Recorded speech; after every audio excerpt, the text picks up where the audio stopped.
Taste the Daily. 11வது நாள் எழுச்சி பயணத்தில் நாகப்பட்டினம் மாவட்டம் வேதாரண்யம் சட்டமன்ற தொகுதியில் புரட்சித் தமிழர் எடப்பாடி கே பழனிசாமி சூறாவளி சுற்றுப்பயணம் மேற்கொள்கிறார்.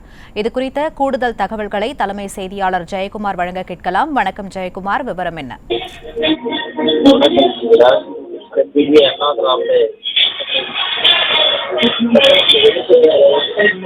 முதலமைச்சருமான புரட்சித் தமிழர் எடப்பாடி கே பழனிசாமி வேதாரண்யம் சட்டமன்ற தொகுதியிலே திரண்டுள்ள பல்லாயிரக்கணக்கான மக்கள்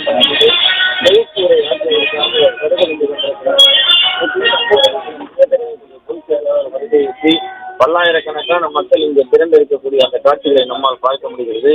மிக எழுச்சியான ஒரு வரவேற்பு. அதாவது அனைத்து இந்திய அண்ணா திராவிட முன்னேற்ற கழகத்துடைய பொதுச் செயலாளர் கடந்த 7ஆம் தேதி மக்களை காப்போம் தமிழகத்தை மீட்போம் என்கிற கொள்கை பயணத்தினுடைய எழுச்சி பயணமாக இன்றைக்கு வேதாரண்யம் சட்டமன்ற தொகுதி இந்த வேதாரண்யம் பகுதியை குலுங்குகிற விதமாக தற்போது கூடியிருக்கக்கூடிய பல்லாயிரக்கணக்கான மக்கள் மத்தியிலே எழுச்சி உரையாற்ற வருகை தந்து வந்திருக்கிறார்கள். அந்த காட்சியை நாம் பார்த்துக்கலாம். குறிப்பாக அனைத்து இந்திய அண்ணா திராவிட முன்னேற்ற கழகத்துடைய முன்னாள் அமைச்சர் OS மணியன் இந்த நாகப்பட்டினம் மாவட்டத்துடைய மாவட்ட செயலாளர் அவர்கள் தற்போது பேசி வருகிறார். நேர காட்சிகளை பார்க்கலாம்.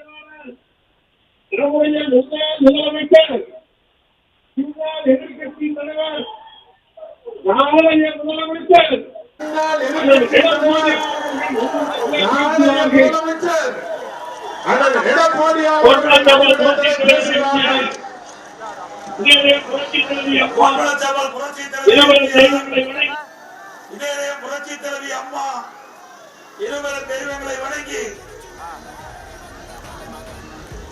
இந்த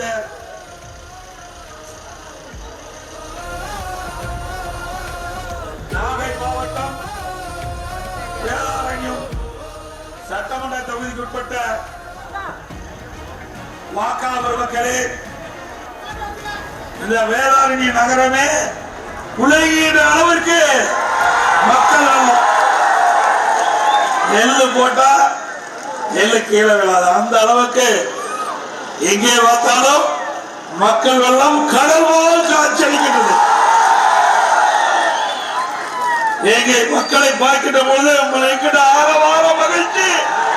வேதாரி சட்டமன்றத்தில் வெற்றி பெற்று விட்டது. ஸ்டாலின் இன்றைக்கு ஒவ்வொரு கூட்டத்திலையும் பேசிட்டு இருக்காரு.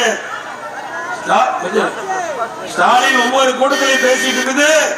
திராவிட முன்னேற்ற கழக கூட்டணி 200 இடங்களில் வெற்றி பெறும் சொல்றாரு. திரு ஸ்டாலின் அவர்களே, நீங்க காண்கிற கனவு காணல் நீரா போயிடும். சிந்திச்சுக்கீங்க.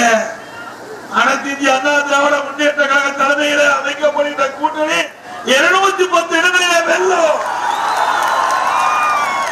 அதுக்கு இந்த வேதாரண்யம் நகரத்தில் கூட்டப்பட்ட மக்களே சாட்சி. இந்த கூடியிருக்க மக்களே சாட்சி. இன்றைக்கு நான் கிட்டத்தட்ட ஒரு 30 இடத்துக்கு 30 தொகுதிக்கு போயிட்டேன். எல்லா தொகுதி காட்டிலும் நாகப்பட்டினம் மாவட்டம் வேதாரண்யம் தொகுதியில் தான் இவ்வளவு மக்கள் வரும். உங்களுடைய ஆரவாரம், உங்களுடைய ஆதரவு, உங்களுடைய முகத்தில் பார்க்கின்ற பிரகாசமான வெளிச்சமே இந்த தொகுதி வெற்றி பெற்று விட்டது. கிராமத்துல சொல்லுவாங்க, விளையும் பயிர் முளையிலே திரும்பி சொல்லுவாங்க. ஆக வெற்றியினுடைய ரகசியம் உங்களுடைய முகத்திலே பார்த்தா தெரியுது. ஆக இந்த சிறப்பான ஏற்பாடு செய்த இந்த மாவட்டத்தின் மனிதர், இந்த தொகுதியுடைய சட்டப்பேரவை உறுப்பினர், மாவட்ட கழக செயலாளர், கழக அமைப்பு செயலாளர் அருமை அண்ணன் OS மணியன் அவர்களே, முன்னாள் அமைச்சர் அண்ணன் ஜீவானந்தம் அவர்களே, கழக அமைப்பு செயலாளர் முன்னாள் MLA சகோதரர் ஆசைமணி அவர்களே, முன்னாள் அமைச்சர் சகோதரர் திரு K ஜெயபால் அவர்களே, முன்னாள் MLA திரு பாபுவேல் முருவேல் அவர்களே, மற்றும் இந்த நிகழ்ச்சியிலே பங்கு பெற்றிருக்கின்ற திரு ஆர் சண்முக ராஸ் அவர்களே, ஒன்றிய செயலாளர் திரு ஆர் கிரிதரன் அவர்களே, ஒன்றிய செயலாளர் திரு அவையார் பால அவர்களே, மற்றும் காசிநாத பாரதி அவர்களே, தங்க சபரிராஜன் அவர்களே, திரு நமச்சிவாயம் அவர்களே, திரு டி பிச்சையன் அவர்களே, திரு ஆர் திவாகரன் அவர்களே, திரு எஸ் செங்கோட்டன் அவர்களே, திருமதி கமலா அன்பழகன் அவர்களே, திரு எஸ் டி ரவிச்சந்திரன் அவர்களே, திரு திலீபான் அவர்களே, திரு மாணிக்கவாஸ் அவர்களே, திரு பகவதியன் அவர்களே, திருமதி செந்தில் அவர்களே மற்றும் தமிழ் மாநில காங்கிரஸ் சேர்ந்த மாவட்ட தலைவர் திரு என் எஸ் நாராயணசாமி அவர்களே, பாரதிய ஜனதா மாவட்ட தலைவர் திரு ஜி விஜயேந்திரன் அவர்களே, பாரதிய ஜனதா கட்சியை சேர்ந்த பொதுக்குழு உறுப்பினர் திரு தங்க வரதராஜன் அவர்களே, செயற்குழு உறுப்பினர் திரு கே நேதாஜி அவர்களே, இந்திய ஜனநாயக கட்சியுடைய பொறுப்பாளர் ஆர் பிரபு அவர்களே மற்றும் திரளான நிகழ்ச்சியிலே பங்கு பெற்றுகின்ற அனைத்து இந்திய அண்ணா திராவிட முன்னேற்ற கழகத்திலே பொறுப்புகளை வைக்கின்ற அனைத்து நிர்வாகிகள், கழக உடற்பொறுப்புகளே மற்றும் கூட்டணி கட்சி சேர்ந்த நிர்வாகிகளே, தொண்டர்களே, விவசாயிகளே, விவசாய தொழிலாளிகளே, பெரியவர்களே, தாய்மார்களே, மகளிரை சேர்ந்த சகோதரிகளே, இளைஞர் வட்டாளர்களே, பத்திரிகையாளர்களே, ஊடகங்களே அனைவருக்கும் என்னுடைய முதற்கண் வணக்கத்தை உறுத்தாக்கிட்டு இந்த வேளாண் சட்டமன்ற தொகுதி விவசாயிகள் நிறைந்த பூமி. இது பிரதான தொழில் வேளாண் தொழில். அதே போல மீனவ மக்கள் சிறிதளவு இருக்கிறாங்க. இரண்டும் நிறைந்த பகுதி வேளாண் தொழில். இந்த மக்களுக்கு தேவையான திட்டங்களை கொண்டு வந்த அரசாங்கம் அண்ணா திமுக அரசாங்கம். கண்ணை இமையாப்பதை போல வேளாண் பெருமக்களையும் வேளாண் தொழிலாளிகளையும் பாதுகாத்த அரசாங்கம் அண்ணா திமுக அரசாங்கம். அண்ணா திமுக அரசாங்கம் இருக்கின்ற பொழுது இந்த உழவர் பெருமக்கள், விவசாயிகள், தொடக்க வேளாண்மையை பெறப்பட்ட பயிர்கடன் 2 முறை தள்ளுபடி செய்யப்பட்ட அரசாங்கம். விவசாயிகளுக்கு நீர் ஆதாரம் முக்கியம். அந்த நீரை முழுமையாக இந்த விவசாயிகளுக்கு கொடுக்க வேண்டும் என்பதற்காக ஏரி, குளம், குட்டை அனைத்து பகுதியிலும் தூர் வாரப்பட்டது. குடிமராமத்து திட்டத்தின் மூலமாக செய்யப்படல. அதனால ஏரி ஆழமாச்சு, மழை நீர் அதிகமா சேமிச்சு வைக்க முடிஞ்சது. அள்ளப்பட்ட இந்த வண்டல் மண் விவசாயிகளுக்கு இலவசமா கொடுத்தோம். திமுக ஆட்சியில 1 லோடு மண் அள்ள முடியுமா? அள்ள முடியுமா? அண்ணா திமுக ஆட்சியில தான் விவசாயிகள் என்ன நினைச்சாங்களோ அதை செய்து காட்டிய அரசாங்கம் அண்ணா திமுக அரசாங்கம். அது மட்டும் இல்ல, விவசாயிகளுக்கு 24 மணி நேரம் மும்முனை மின்சாரம் கொடுத்தோம். எந்த நேரத்தில் போனாலும் மின் மோட்டரை இயக்கலாம். அதே போல விவசாய தொழிலாளி அவர்களுக்கு பசு வீடுகள் கட்டி கொடுத்தோம். உழவர் பாதுகாப்பு திட்டத்தில் அவர்களுக்கு உதவித்தொகை செஞ்சோம். முதியோர் உதவித்தொகை மாறி வழங்கணும். நான் முதலமைச்சர் அந்த காலத்தில் ஒரே நேரத்தில் 5 லட்சம் பேருக்கு முதியோர் உதவித்தொகை வழங்கப்படும் என்று அறிவிப்பு கொடுத்து உழைக்கும் திறனற்ற முதியோர்களை தேர்ந்தெடுத்து சுமார் 4,85,000 பேருக்கு முதியோர் உதவித்தொகை வழங்கிய அரசாங்கம் அண்ணா திமுக அரசாங்கம். அது மட்டுமல்ல, அனைத்து இந்திய அண்ணா திராவிட முன்னேற்ற கழக ஆட்சியில் தான் இந்த உப்பு நீர், கடல் நீர் உள்புவதை தடுக்க ரெகுலேட்டர் அமைச்சு கொடுத்தோம். கிட்டத்தட்ட கடல் பேக் வாட்டர் 4-5 கிலோமீட்டருக்கு சென்று அங்க இருக்கிற விளைநிலங்கள்லாம் பாதிக்கும். விவசாயிகள் பாதிச்சாங்க. விவசாயிகளை கோரிக்கை ஏற்று அங்கே உப்பு நீர் புகாம தடுத்து நிறுத்தி விவசாய விளைநிலை பாதுகாத்தது அண்ணா திமுக அரசாங்கம். அது மட்டுமல்ல, கஜா புயல் இங்கே வேளாண் தான். இங்கே இந்த புயல் புயல்கிற கண் வந்து இங்கதான் உருவாக்கப்படும். அதனால கடும் சேதம். இன்றைக்கு வீடுகள் எல்லாம் காற்றில் பறந்து விட்டது. விளைநிலங்கள் எல்லாம் பாதிக்கப்பட்டு விட்டது. பாதிக்கப்பட்ட மக்களுக்கு ஓடோடி வந்து உதவி செய்த அரசாங்கம் அண்ணா திமுக. அரசின் சார்பா ஒரு தொகுப்பு 4,800 ரூபாயில அதுல பொருள்லாம் அடங்கிலாம் கொடுத்தோம். அது இல்லாத நிறைய மக்கள் கொடுத்ததெல்லாம் அங்க கொண்டாந்து கொடுத்தோம். மின்கம்பு அத்தனை சாஞ்சி போச்சு. குடிய பிரச்சனை. ஏன்னா மேல தொட்டிக்கு தண்ணி ஏற்ற முடியல. மின் தடை ஏற்பட்டு போச்சு. எங்கேயும் தொலைபேசி வசதி கிடையாது. டவர் எல்லாம் உடைஞ்சு போச்சு. மரங்கள் எல்லாம் சாஞ்சி சாலையில வர முடியல. அப்படிப்பட்ட இக்கட்டான நிலையில எங்களுடைய அமைச்சர்கள் இங்கே 4 மாதம் தங்கி இருந்து இரவுகள் பாராம அங்கே மின்கம்பங்கள்லாம் வயல்ல நட்டு மின் இணைப்பு கொடுத்து மின்சாரத்தை கொடுத்தோம். அது மட்டுமல்ல, அந்த புயலால சேதமடைந்த பயிர்கள், நெற்பயிர் சேதமடைஞ்சா அதை பார்த்ததுக்கு தேவையான நிவாரணம். மாமரம் சாஞ்சுட்டுதா அதை அப்புறப்படுத்துவதற்கும் நிதி கொடுத்தோம். அதுக்கு மானியமும் கொடுத்தோம், விளையதுக்கு தேவையான நிவாரணமும் கொடுத்தோம். இப்படி எல்லா வகையிலும் விவசாயிகளுக்கு உறுதுணையாக இருந்த அரசாங்கம் அதிமுக அரசாங்கம். அந்த புயல்ல பல பேர் உயிர் நீத்துட்டாங்க. அந்த உயிர் நீத்த குடும்பத்துக்கு தேவையான நிதி கொடுத்ததும் அதிமுக அரசாங்கம். அது மட்டுமல்ல, அந்த புயலால நாம் வளர்த்த கால்நடை, பசுமாடு இறந்து போச்சு, எருதுகள் இறந்து போச்சு. அது மட்டுமல்ல, ஆடு கோழி எல்லாமே இறந்து போய்விட்டது. அதுக்கெல்லாம் தேவையான நிவாரணத்தை கொடுத்த அரசாங்கம் அதிமுக அரசாங்கம்.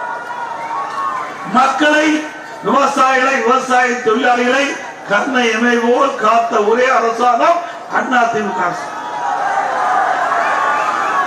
சிந்திச்சு பாருங்க, சாதாரண விஷயம் இல்லைங்க. ஒரு அரசாங்கம் எப்படி இருக்க வேண்டும், எப்படி மக்களுக்கு நன்மை செய்ய வேண்டும், பிரச்சனை பேரிடர் காலத்தில் மக்களுக்கு எப்படி உதவி செய்ய வேண்டும் என்பதற்கு எடுத்துக்காட்டு அரசாங்கம் அதிமுக அரசாங்கம். அதுபோல விவசாயிகளுக்கு இன்றைய தினம் தொடக்க வேளாண்மை கூட்டு வங்கியில கடன் பெறுவதில் சிக்கல் சொன்னாங்க. அதிமுக ஆட்சி வந்தா விவசாயிகளுக்கு தொடக்க வேளாண் வங்கியில தாராளமாக கடன் வழங்கப்படும். விவசாய தொழிலாளிகளுக்கு அவர்களுக்கு கறவை மாடுகள் கொடுத்தோம், விலை இல்லாம ஆடுகள் கொடுத்தோம், கோழி கொடுத்தோம், எல்லாமே நிறுத்திட்டாங்க. அது மட்டுமல்ல, இன்றைய தினம் அதிமுக ஆட்சியில நிறைய பாலங்கள், நிறைய தடுப்பணைகள் எல்லாமே நாங்க கட்டி கொடுத்தோம். அதோட கஜா புயல் போது இந்த பகுதி புரட்டி போட்டு விட்டது. அதை முழு வடிவத்துக்கு கொண்டுவதற்கு அரசு எந்திரம் முழுமையா பயன்படுத்தி அதை சரி செய்த ஒரே அரசாங்கம் அதிமுக. அந்த காலகட்டத்தில் கூட அதிமுக மக்களை சிந்திச்சு செயல்படுத்தியது. அதோட இந்த ஆட்சி வந்த பிறகு விலைவாசி விண்ணை முட்டிக்கிட்ட அளவுக்கு உயர்ந்து போச்சு. இந்த ஆட்சியில புயலை பார்க்கல, வெள்ளத்தை பார்க்கல, வறட்சி பார்க்கல, கொரோனாவை பார்க்கல, எல்லாம் பார்த்த ஒரே அரசாங்கம் அதிமுக அரசாங்கம். கடுமையான வறட்சி பார்த்தோம், விவசாயிகளுக்கு வறட்சி நிவாரணம் கொடுத்தோம். கடுமையான புயல், கஜா புயல், அந்த புயல் காலத்தில் கூட நாங்க எச்சரிக்கையாக இருந்து நடவடிக்கை எடுத்து மக்களை காப்பாற்றணும். அப்ப கொரோனா காலத்துல எந்த தொழிலும் இல்ல, விலைவாசி உயரல, மக்களை பாதுகாத்தோம். கொரோனா அப்பவோ விலைவாசி உயராம பார்த்துக்கிட்டோம். ஒரு வருஷம் ரேஷன் கடையில விலையில அரிசி, எண்ணெய், சர்க்கரை கொடுத்த ஒரே அரசாங்கம் இந்தியாவில் அதிமுக. ஏழைகளுக்கு உணவு கொடுத்தோம், அம்மா உணவகம், கிராமத்தில் சமூக கூடம், கர்ப்பிணி தாய்மார்களுக்கு, மாற்றுத்திறனாளிகளுக்கு, முதியோர்களுக்கு ஒரு நாளைக்கு 7 லட்சம் பேருக்கு சுட சுட உணவு கொடுத்த ஒரே அரசாங்கம் இந்தியாவில் அதிமுக. மக்களை நேசித்து மக்களுக்கு ஏற்படுகின்ற துன்பத்தை களைந்த ஒரே அரசாங்கம் அதிமுக அரசாங்கம். இப்ப என்ன ஸ்டாலின் பண்ணிருக்காரு? 4 வருஷம் முடிஞ்சு போச்சு. 4 வருஷத்துல சூப்பர் முதலமைச்சர். எப்ப பார்த்தாலும் திமுக கட்சிக்காரரு, திமுக அமைச்சர்கள், திரு ஸ்டாலின் போற மக்களும் பேசுறார்.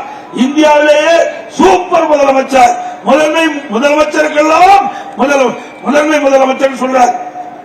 எந்த விதத்துல? இந்தியாவிலேயே கடன் வாங்குதல முதல் மாநிலம் தமிழ்நாடு.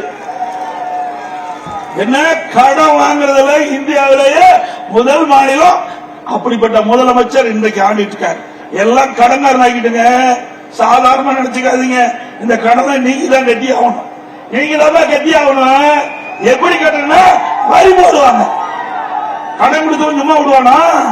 நாம யாராவது கடன் வாங்கிருக்கோம், கடன் வாங்கினா திருப்பி கட்டி ஆகணும்ல. கட்டலீங்கன்னா வீட்டை ஜப்தி பண்ணுவான், நம்முடைய தோட்டத்தை ஜப்தி பண்ணுவான், நம்ம ஏதோ நகை அடமான வச்சாவது கடனை கட்டி ஆகணும். அப்படித்தான் அரசாங்கமும். இன்னைக்கு மற்ற மற்ற நாட்டில இருந்து கடன் வாங்கினா அந்த கடனை வட்டியோட திருப்பி செலுத்தணும். இன்றைய தினம் 4 ஆண்டுல திமுக ஆட்சியில திரு ஸ்டாலின் அரசாங்கம் 4,38,000 கோடி கடன், 4,38,000 கோடி. இந்த ஆண்டு 25-26 1 லட்சம் கோடி கடன் வாங்கிருக்கிறாங்க. அப்படின்னா திராவிட முன்னேற்ற கழக ஆட்சி நிறைவு பெறுகின்ற பொழுது 5,38,000 கோடி கடன் வாங்கி இருக்கிறாங்க. இவரா சூப்பர் முதலமைச்சர் தமிழ்நாட்டை கடன் மாநிலமாக ஆக்கிட்டு போயிட்டாரு.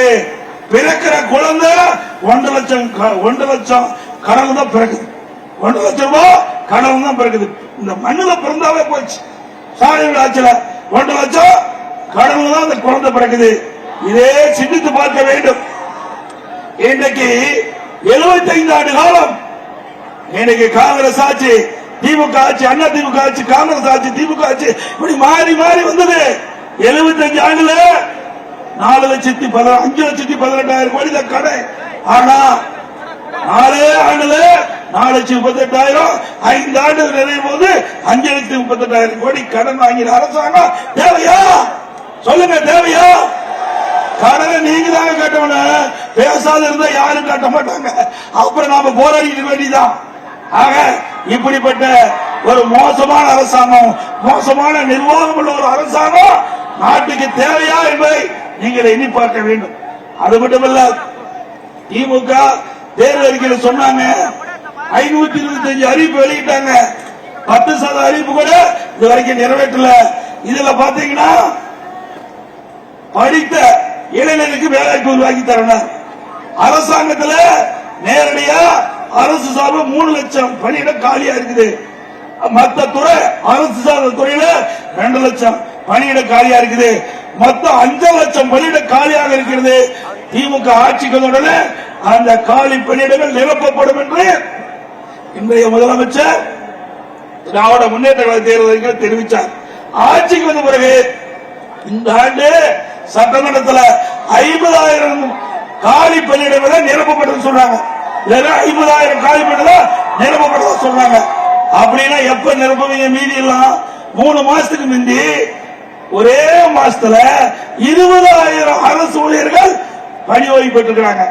இந்த 4 ஆண்டுல அரசு பணியில் இருக்கின்ற பணியாளர்கள் 75,000 பேர் ஓய்வு பெற்றிருக்கிறாங்க. அப்படின்னா நீங்க எங்க 4 லட்சம் காலி பணியில நிரப்புறீங்க? 5 லட்சம் காலி பணியில எப்ப நிரப்புறீங்க? அத்தனையும் போய் படித்த இளைஞர்கள் இங்க நிக்கிறீங்க, அவருக்கு வேலை கிடையாது. அண்ணா திமுக ஆட்சி வந்த பிறகு தொழிற்சாலைகள் அதிகமாக உருவாக்கப்பட்டு படித்த இளைஞருக்கு வேலைக்கு உருவாக்கி தருகின்ற அரசாங்கமா இருக்கும். 2000 அம்மா இருக்கின்ற பொழுது தொழில் முதலீட்டாளர் மாநாட்டை கொண்டு வந்தாங்க. 2015 கிட்டத்தட்ட 2,42,000 கோடி 98 புரிந்துணர்வு கொண்டாந்து கிட்டத்தட்ட பல லட்சம் பேருக்கு வேலைவாய்ப்பு உருவாக்கி தந்தாங்க. 2019 நான் முதலமைச்சர் இருந்தபோது தொழில்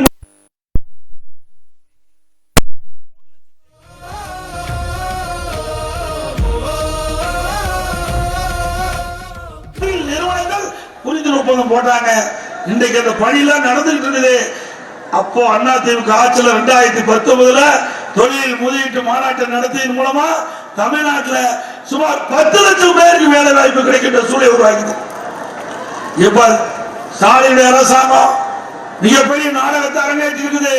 திமுக ஆட்சியில தொழில் முதலீட்டு மாநாட்டை நடத்தி அதிகமான தொழிலை கொண்டு வந்து வேலைவாய்ப்பு உருவாக்கி தரணும். எங்க ஆக்குறாங்க? கரண்ட் பில் அதிகப்படுத்தினையும் தொழில வேற மாநிலத்துக்கு போயிட்டு, கரண்ட் பில் அதிகப்படுத்தினையும் வேற மாநிலத்துக்கு போயிட்டு. ஆக இப்படிப்பட்ட அரசாங்கம் தேவையா? அது மட்டுமல்ல, திமுக ஆட்சிக்கு வந்த பிறகு கரண்ட் பில் நீங்க நகராட்சியில் பாத்தீங்கன்னா எல்லா பகுதியிலுமே 52% கரண்ட் பில் ஏத்திட்டாங்க. வருடத்திற்கு 5% உயர்வு. இப்ப கிட்டத்தட்ட பாத்தீங்கன்னா 3 வருஷத்துல 15, கிட்டத்தட்ட 15, 52, 67% கரண்ட் சார்ஜ் உயர்த்திட்டாங்க. அது பீக் அவர் கடையில பீக் அவர், அதுக்கு தனி ரேட். நகராட்சி பேரூராட்சி இந்த பகுதியில வீட்டு வரி 100%. 1000 ரூபாய் வீட்டு வரி கட்ட 2000 ரூபாய் கட்டணும். கடவரி அதிமுக ஆட்சியில் 1500 ரூபாய் கட்டினீங்களா, இப்போ 150% உயர்த்தி கட்டணும். கிட்டத்தட்ட 4000 ரூபாய் கட்ட வேணும். இந்த அரசாங்கம் தேவையா? குடிநீர் வரி, குப்பைக்கு வரி போட்டார், குப்பைக்கும் வரி. இப்படிப்பட்ட ஒரு அரசாங்கம் இந்தியாவிலே இல்ல. அப்படி படு மோசமான அரசு தொடர வேண்டுமா? சிந்திச்சு பாருங்க. இந்த ஆட்சியில் என்ன மக்கள் நன்மை கண்டாங்க? எதுவுமே கிடையாது.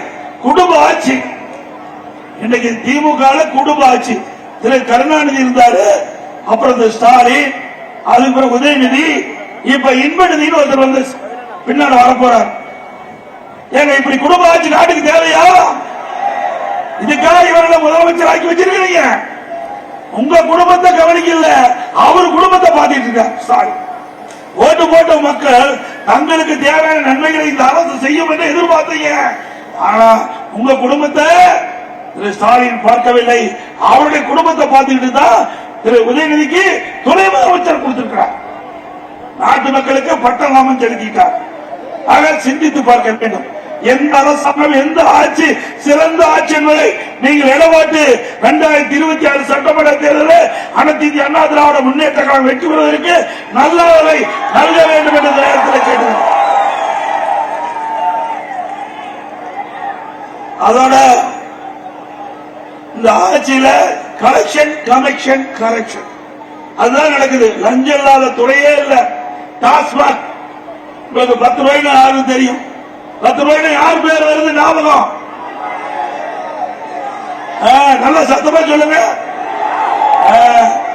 அவரு இங்க கலால்துறை மந்திரியா இருக்கும் போது தமிழ்நாட்டில் டாஸ்மாக் கடை இருக்குது. அந்த டாஸ்மாக் கடையெல்லாம் கரூர் கம்பெனியை எடுத்துட்டு எங்கெங்கெல்லாம் அதிகமா டாஸ்மாக் விற்பனை ஆகுதோ அந்த பகுதியெல்லாம் அங்க இருக்கிற இந்த பார் லைசன்ஸ் எடுத்து கிட்டத்தட்ட ஒரு ஆண்டுக்கு 5400 கோடி இதை ஊழல் செஞ்சிருக்காங்க. ஒரு பாட்டிலுக்கு 10 ரூபாய்னா ஒரு நாளைக்கு 1.5 கோடி பாட்டில் விற்குது. 1.5 கோடி பாட்டில் விற்றா 15 கோடி இந்த 10 ரூபா டாஸ்மாக் இருந்து வருது. அப்படின்னா மாசத்துக்கு 450, வருஷத்துக்கு 5400 கோடி டாஸ்மாக் சம்பாதிச்சு. அப்படிலாம் இத்தனை கிட்டத்தட்ட 4 வருஷத்துல எவ்வளவு கோடி சம்பாதிச்சிருக்கான்னு பாருங்க. அதோட வேடிக்கை என்னன்னா, எதிர்கட்சிகள் சொல்லல, பொதுமக்கள் சொல்லல. திமுக அமைச்சரவையில் இருந்த ஒரு அமைச்சர் திரு சபரீஸ்வரர்களும் திரு உதயநிதி அவர்களும் 30,000 கோடியை கையில் வைத்துக் கொண்டு என்ன செய்வது என்று திணறிக் கொண்டிருப்பதாக வலைதள செய்தி. யார் சொன்னது? திமுக அமைச்சர் ஒருத்தர். அப்படின்னா 30,000 கோடி ஊழல் செஞ்சாங்க ஒத்துக்கிறாங்களா? அப்படிப்பட்ட ஊழல் ஆட்சி தேவையா? இந்தியாவிலேயே ஊழலுக்காக கலைக்கப்பட்ட ஒரே அரசாங்கம் திமுக அரசாங்கம். திரு கருணாநிதி இருக்கின்ற பொழுது ஊழலுக்காக கலைக்கப்பட்ட ஒரு அரசு திமுக அரசு. அரிசி பேர் ஊழல், வீரான ஊழல், ஊழல் ஊழல் என்ற ஊழலுக்கு ஊதுவாளர் ஒரே கட்சி திமுக கட்சி. ஊழலில் ஊற்றுக்கண். அப்படிப்பட்ட திமுக கட்சி மீண்டும் ஆட்சி தொடர வேண்டுமா? சட்ட ஒழுங்கு, சட்ட ஒழுங்கு இன்னைக்கு தமிழகத்தில் சட்ட ஒழுங்கு அடியோடு சீர்குலைஞ்சு போச்சு. இன்னைக்கு பாத்தீங்கன்னா ஒரு 6-7 நாளைக்கு முந்தி திருவள்ளூர் மாவட்டம் கும்மிடிப்பட்டியில ஒரு பெண் 10 வயசு மதிக்கத்தக்க பெண் நடந்துட்டு போகுது. அப்படியே பின்னால ஒரு ஆண் போய் அந்த பெண்ணை, அந்த குழந்தையை தூக்கிட்டு போயிட்டாங்க. இதுவரைக்கும் கண்டுபிடிக்கல. இன்னைக்கு அதே மாவட்டம் திருவள்ளூர் மாவட்டத்தில் கும்மிடிப்பட்டி பகுதியில் இன்னைக்கு ஒரு சிறுமிய இப்படி பாலியல் நடந்திருக்கிறாங்க. இப்படிப்பட்ட ஆட்சி தேவையா? பெண்களுக்கு பாதுகாப்பு இல்ல, சிறுமிக்கு பாதுகாப்பு இல்ல, பாத்தியம்மாவுக்கு பாதுகாப்பு இல்ல. இப்படிப்பட்ட மோசமான அவல ஆட்சி தொடர வேணுமா? அது மட்டும் இல்ல, எங்க பார்த்தாலும் கஞ்சா போத, கஞ்சா விற்காத இடமே இல்ல. எல்லா பகுதியிலும் கஞ்சா விற்குது. இந்த மாவட்டத்தில் கூட நாகப்பட்டினத்தில் 150 கோடி மதிப்புள்ள இந்த போதை பொருளை பிடித்ததா பத்திரிகை செய்தி. இப்படி போதை பொருள் நிறைந்த மாநிலம், அதை ஆளுகின்ற ஆட்சி தேவையா? இந்த போதைக்கு மாணவர்கள், இளைஞர்கள், பொதுமக்கள் அடிமையாகி சீரழிக்கக்கூடிய காட்சி தமிழகத்தில் பார்க்கிறோம். பலமுறை சட்டமன்றத்தில் இது குறித்து பேசினேன். ஊடகத்தின் வாயிலாக கருத்துக்களை தெரிவிச்சோம், அறிக்கை வாயிலாக தெரிவிச்சோம். ஆனா செவடங்காத சங்குற மாதிரி இந்த அரசாங்கம் எதுவுமே கவலைப்பட்டுக்கல. அதனால போதைப் பொருள் நடமாட்டம் அதிகமாகி அந்த போதைக்கு மக்கள் எல்லாம் அடிமையாகி சீரழியக்கூடிய காட்சி பார்க்கிறோம். இப்பதான் முதலமைச்சர் என்ன சொல்றாரு? போதையின் பாதையில் செல்லாதீர்கள்.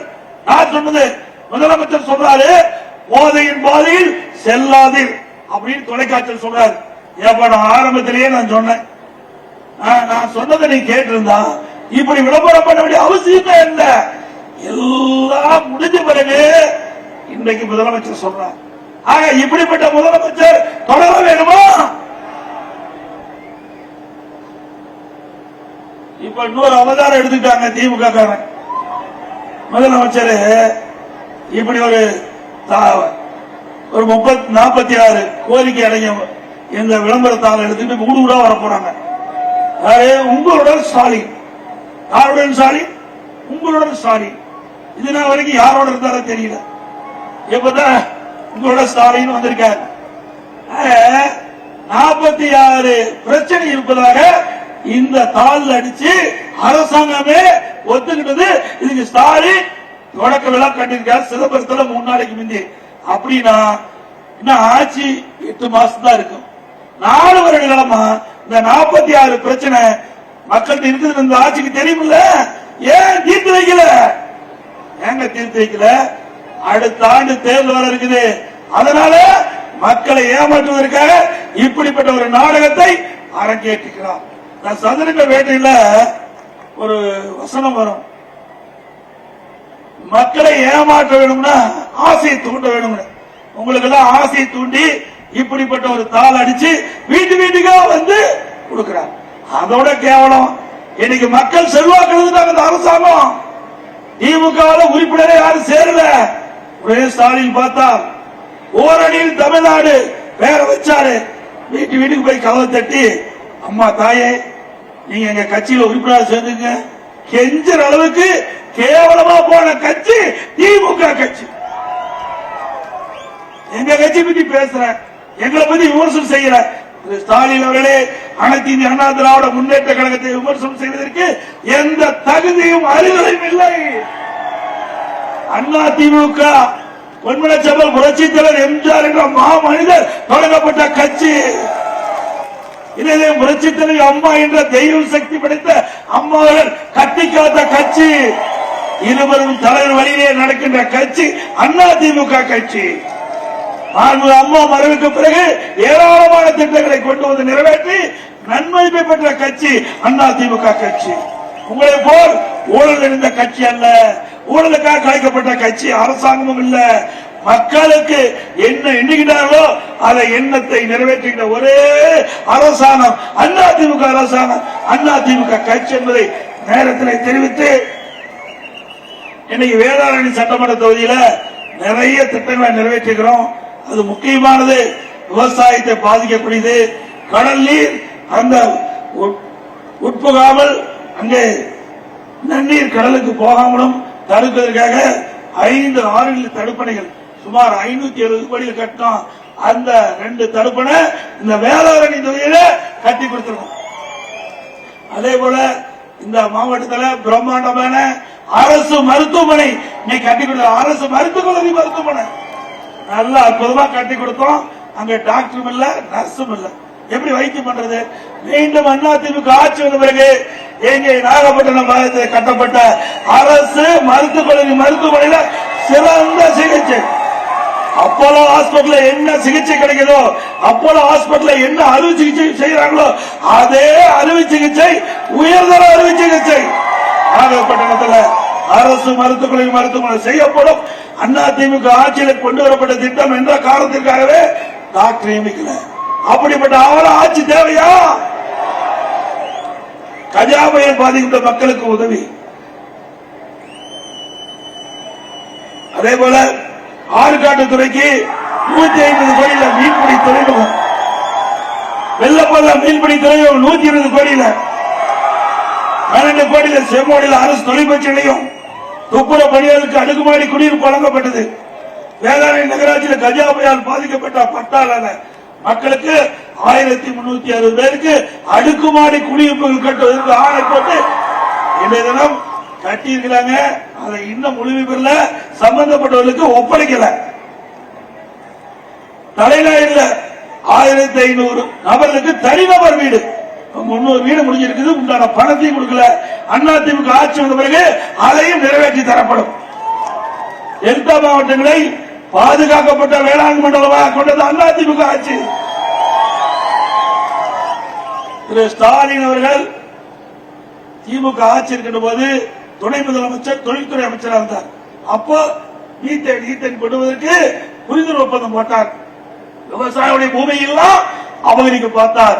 இதே அனைத்து இந்திய அண்ணா திராவிட முன்னேற்ற கழக ஆட்சி இருக்கின்ற பொழுது மீத்தேன் வருவதற்கு திட்டம் போட்டாங்க.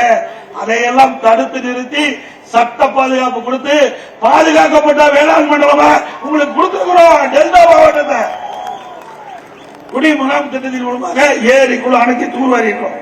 விவசாயிகளுக்கு 100% பயிர் காப்பீட்டு திட்டம் கொடுத்தோம். எப்ப இயற்கை பேரிடுறதோ அப்பெல்லாம் பயிர் சேதமாகி இது கணக்கிட்டு 100% இழப்பீட்டு தொகை கொடுத்த ஒரே அரசாங்கம் அதிமுக அரசு. விவசாயிகளுக்கு பாத்தீங்கன்னா 2 ஏக்கருக்கு மேல கொடுக்க மாட்டாங்க இழப்பீடு. ஆனா விவசாயிகள் எத்தனை ஏக்கர் நிலம் வச்சிருந்தாலும் பாதிக்கப்பட்ட அத்தனை ஏக்கர் நிலத்திற்கும் அந்த சேத மதிப்பீடை கணக்கிட்டு 100% பயிர் காப்பீட்டு திட்டத்தில் இழப்பீட்டு தொகை கொடுத்த ஒரே அரசாங்கம் அதிமுக அரசாங்கம். அதே போல தகவல் பத்திரப்பதிவு கட்டிடம் வேதாரண்யத்தில் 130 கிலோவாட் துணைமின் தொடங்கப்பட்டு அங்க எந்த குறைபாடும் இல்ல.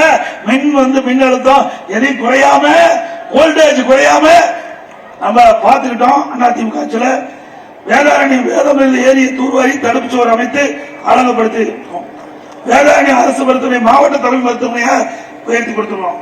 வேதாரண்யத்தில் கோட்டாட்சி அலுவலகம், வண்டுவாச்சாரியில் தோட்டக்கலை பண்ணை நிறைய கொடுத்திருக்கிறோம். நிறைய இருக்குது. அது மட்டுமல்ல, வேதாரண்யத்தில் வேத ஆயுத ஆடை பூங்கா அமைக்க அனைத்து பணிகளும் முடிந்து மத்திய மாநில அரசின் உதவித்தொகை வழங்காதால் நிலுவையில் உள்ளது. இப்பணி நிறைவேற்றால் 21,000 பெண்களுக்கு வேலைவாய்ப்பு கிடைக்கும். இது அதிமுக ஆட்சி வந்தவுடனே மத்திய அரசோட பேசி உதவித்தொகை பெற்று இந்த திட்டம் நிறைவேறி இந்த பகுதிக்கு ஏழை எளிய பெண்கள் அந்த வேலைவாய்ப்பு கிடைக்க நடவடிக்கை மேற்கொள்ளப்படும். வேளாண் சாலை மேம்படுத்தும். வேளாண் காவல்துறை கண்காணிப்பாளர் கட்டப்பட்டது. தலைநகர் பகுதிக்கு புதிய தீயணைப்பு நிலையம் கொடுத்தோம். வேளாண் புதிய பேருந்து நிலையம் தொடங்க ஆணையிட்டது. இப்படி பல திட்டங்களை கொண்டு வந்து நிறைவேற்றப்பட்ட அரசு அதிமுக அரசு என்பதை